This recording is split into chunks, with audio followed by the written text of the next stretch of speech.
Hi, you're watching Reddit Confessions. Let's dive into today's story. The faucet was still running when she said it. I want a divorce.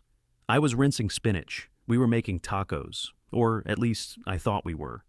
The water hit my fingers like nothing happened. Just another weeknight dinner. I didn't turn around right away. I actually thought I misheard her, so I asked, "What did you say?" She repeated it, slower. "I want a divorce, Toby." No shouting, no anger, no warning. Just 4 words that emptied the kitchen of sound. I still had spinach in my hand, dripping, limp, irrelevant. She grabbed her bag from the chair and added, "I've packed a few things. I'll stay at Isla's for now." Isla, her old college roommate. The one who lived in that weird rooftop apartment where the windows didn't open and the plants always died. I didn't ask why. I didn't demand an explanation. I just stood there like some poorly programmed robot and nodded like I was approving a delivery I never ordered. She walked out without touching the tacos, without looking back. That night, I slept on the couch even though the bed was empty. Her side of the closet was half gutted, like a crime scene that had already been cleaned. I thought that was the story. I thought that was the end. But exactly 3 days later, she came back, hair still perfect, same purse, same calm tone. And she said, "I made a mistake. I want to come home." But by then, I wasn't the same man she left behind. Not after what I found in the laundry room. The washing machine wasn't running. That's what caught my attention first. I don't usually notice things like that. I'm not exactly the observant husband. But ever since Darla left, the silence in the house had a way of making little things louder. So, when I passed by the laundry room that Friday morning and heard nothing, I peeked in. The lid was slightly open. Her laundry bag, yes, the one she said she took with her, was sitting right on top of the dryer. My stomach dropped. She hadn't even bothered to take everything. I don't know why, but I opened it. Maybe I just needed something, anything that made me feel connected to her. Or maybe I was hoping to find a note, some explanation. Instead, I found something I'll never forget. At the bottom of the bag, tucked between a hoodie and some gym clothes, was a small velvet pouch. Inside it, a key, a single silver key on a purple ribbon. It looked expensive, like it belonged to a hotel or someone else's apartment. I didn't want to believe it, but when I flipped the pouch over, stitched in gold letters, were the initials G.W. Darla. Doesn't know anyone with those initials. I would have remembered. Now, I'm not brave. I didn't storm out or drive across town to confront anyone. No, I Googled G.W. Real estate, like some half-broken detective with a bad internet connection and a sinking heart.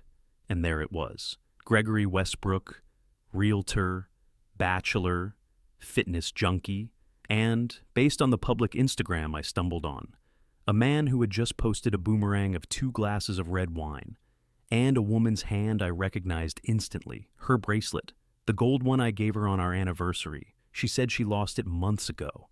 Liar. So, when she showed up 3 days later, standing at our front door in that too calm voice asking to come home, I didn't yell. I didn't throw the pouch at her. I smiled, and I said, "Sure. But you'll want to check the living room first."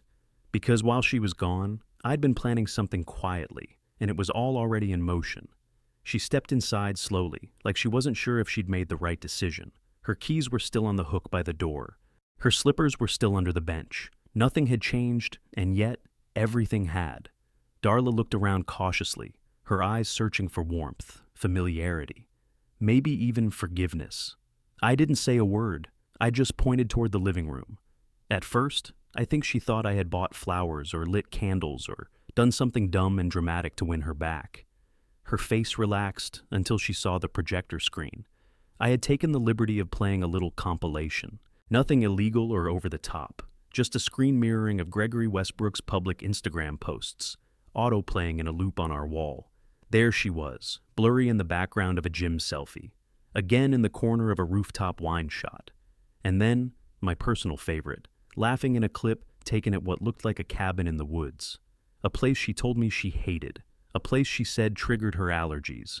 She gasped, maybe out of embarrassment, maybe because she realized how carefully I'd paid attention without ever raising my voice. "Why are you doing this?" she whispered. I turned down the volume with the remote and said, "I thought you should know what your vacation looked like from the outside." She tried to spin it. "It wasn't what you think. We were just talking." "Cool, You can go talk to him now, I said, walking toward the door. I said I wanted to come back, she said, louder now. I made a mistake. I nodded, my hand on the doorknob. You did. And then I opened the door, because standing there, on the porch, was the delivery guy with her luggage. Yes. I sent for her stuff the moment she messaged me that she wanted to come home. I knew she would. People like Darla don't leave because they're strong. They leave to see if you'll chase them. But I'm done chasing. She didn't scream. She didn't cry. She didn't even try to take the bags from the delivery guy. She just stood there, watching me close the door. I expected her to knock, to demand I hear her out. But she didn't. Instead, she walked slowly back to her car and sat behind the wheel, engine off, hands gripping the steering wheel like it was the last solid thing in her world. She sat there for 2 hours. I watched from the upstairs window, feeling nothing and everything all at once. Marley, our cat, curled up beside me like nothing had changed. But everything had. I wasn't the same fool she walked out on. I was still heartbroken, still pathetic. But now I had clarity and a little bit of fury. I spent those 2 hours pacing, thinking, replaying every night she came home, late from the gym. All those unexplained smiles, all the distance. I wasn't dumb. I was just too scared to see it. When she finally started her car and pulled away, I didn't feel relief. I felt unfinished. That night, she texted me. I was confused. Please let me explain. Can we meet somewhere neutral? I stared at the message for a full minute before responding. I already got all the clarity I need. But sure, let's talk. I chose the place deliberately, a quiet booth in the corner of Rayner's diner. She hated that place. Said it smelled like grease and lost dreams. That's why I picked it. I didn't want her comfortable. I wanted truth. She showed up 10 minutes late, looking tired, not broken, just unsettled. She slid into the booth across from me and said, I never wanted to hurt you. Classic. I let her speak. She launched into some vague speech about feeling lost, about needing to feel alive again, about Greg being a mistake born from loneliness. Not once did she apologize for lying, for making me feel small. Then she reached across the table, touched my hand, and whispered, We can fix this. And I said something I never thought I'd say. No, we can't, but you can still tell me everything. Because I already know what you did. I just want to hear how far it went, from you. She pulled her hand back, and then she started talking. She started slow, like she was still deciding how much truth I deserved. Her fingers nervously traced the rim of her water glass while she stared down at the menu, pretending to read. I waited. I met Greg at a networking event, she began, her voice flat. At first it was nothing, just drinks, laughs. Someone who listened. That line hit me harder than I expected. Someone who listened, as if I hadn't sat through hours of her venting about coworkers, her mother, how our neighbors chewed too loudly. I listened. I always listened. I just didn't sparkle like Greg. She continued. It wasn't supposed to go anywhere, but I don't know. He made me feel interesting again. Not invisible. So you slept with him? I asked, cutting through her vague little word maze. She hesitated, then nodded. More than once? Another pause, then a whisper. For a few months. I could actually hear my heartbeat in my ears. My mouth tasted like rust, but I stayed still. I didn't flip the table. I didn't raise my voice. I wanted to see how far her rabbit hole went. I thought if I ended it with you first, it wouldn't feel like cheating. But when I left, it didn't feel like freedom. It felt empty. Greg wasn't who I thought he was. And you, she looked up at me now, eyes watery. You were more solid than I gave you credit for. I almost laughed. That was her pitch? Come back because the affair partner turned out to be a flop. And the sad guy you ditched somehow grew a backbone? She reached across the table again, desperate now. I know I messed up, but I want to come home. For real this time, I stared at her hand and remembered how many times I begged for hers in the dark, only to be told she was tired. So I gave her a choice. You want to make it right? Then be honest with everyone. I want you to tell your family, your friends. I want you to own it. Publicly, her face went pale. What?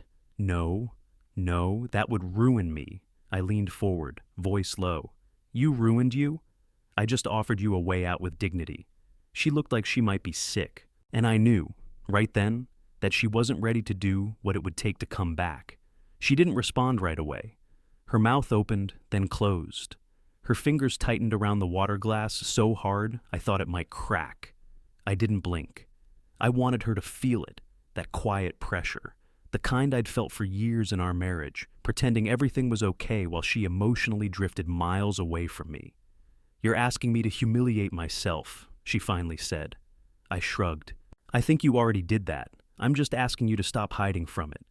Her eyes darted around the diner, as if someone she knew might suddenly walk in and witness this little unmasking. I could almost hear her calculating the social cost. "Do you even want me back?" she whispered. "Honestly?" I exhaled. "I'm not sure.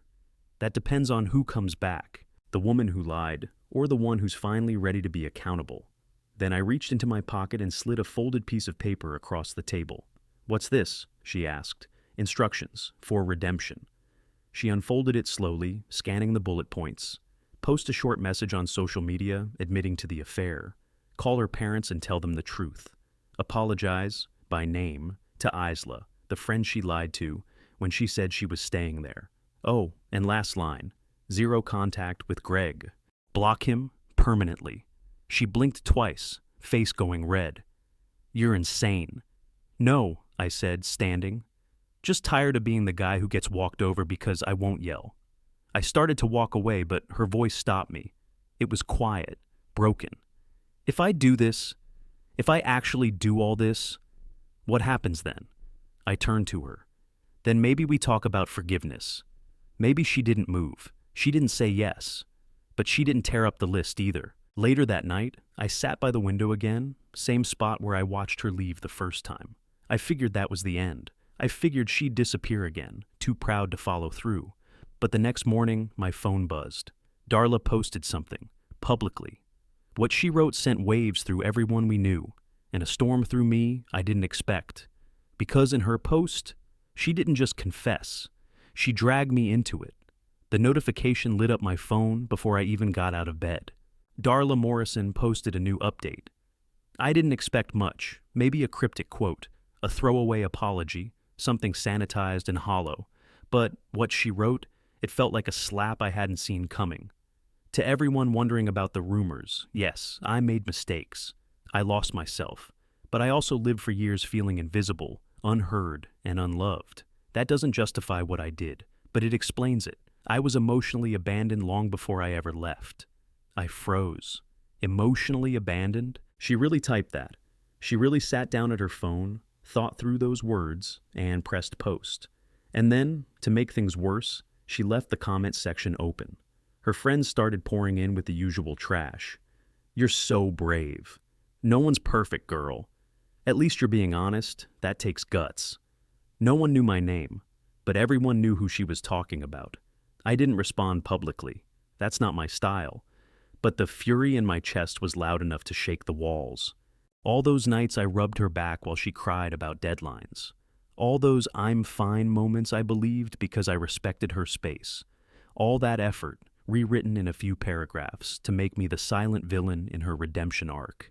She texted me an hour later. I did it. Now, can we talk about fixing things? I typed and deleted responses for 20 minutes. I wanted to scream. I wanted to tell her she had no right to weaponize my silence. Instead, I replied, "Come by at 7. When she arrived, she looked almost hopeful, like she'd done something noble. I didn't yell, I didn't accuse. I handed her an envelope. "What's this?" she asked. "Your redemption. The truth you skipped in your post. Either you read it publicly tonight, or I will." She stared at the sealed envelope like it was a live grenade. "I trusted you," she said. I nodded. "I know." So did I. She sat on the couch, holding the envelope like it burned her fingers. For the first time, she looked small, not in a way I enjoyed, just honest, deflated, unmasked. "I can't read this," she whispered. I didn't say anything, just let the silence work. For years, I had filled the space between us with soft apologies and quiet endurance. This time, I gave her nothing to lean on. She finally asked, "What happens if I don't?" I shrugged. "Then I post it. Or maybe I send it directly to Greg's boss, or his fiancée, or whoever matters most to him. But either way, the version of the story where I'm the invisible, neglectful husband ends. Tonight, her lip trembled. You want revenge? No, I said. I want peace. But I can't have peace while carrying your lies. It took her another hour. She asked if she could rewrite it, soften it. I told her no. If she wanted to rebuild, it started with truth, raw and ugly. At 9:42 p.m., she posted it, word for word, no edits. She confessed to the affair, to the deception, to the manipulation. She admitted using emotional abandonment as a shield to dodge accountability. And she ended it with something that almost didn't sound like her. I hurt someone who didn't deserve it, and he still gave me a chance to make it right. That kind of grace is rare. I'm sorry. Truly? The comments were quieter this time, fewer heart emojis, more silence. She looked at me after posting it and asked, "So now what?" I stood up and walked to the door. Now, you go figure out who you are without hurting anyone else. And maybe someday we'll talk again. But tonight, you leave with honesty. That's something, she nodded. This time, no suitcase, no dramatics, just one deep breath, one last glance. And she walked out. And me? I sat down beside Marley, opened a new crossword puzzle, and exhaled for the first time in months. Not because I got revenge, because I finally got me back. Thanks for watching Reddit Confessions. Have you ever seen someone rewrite history to save face? Tell us in the comments about a moment in history, big or small, where someone's truth finally came out. And don't forget to like, share, and subscribe for more true stories of heartbreak and healing.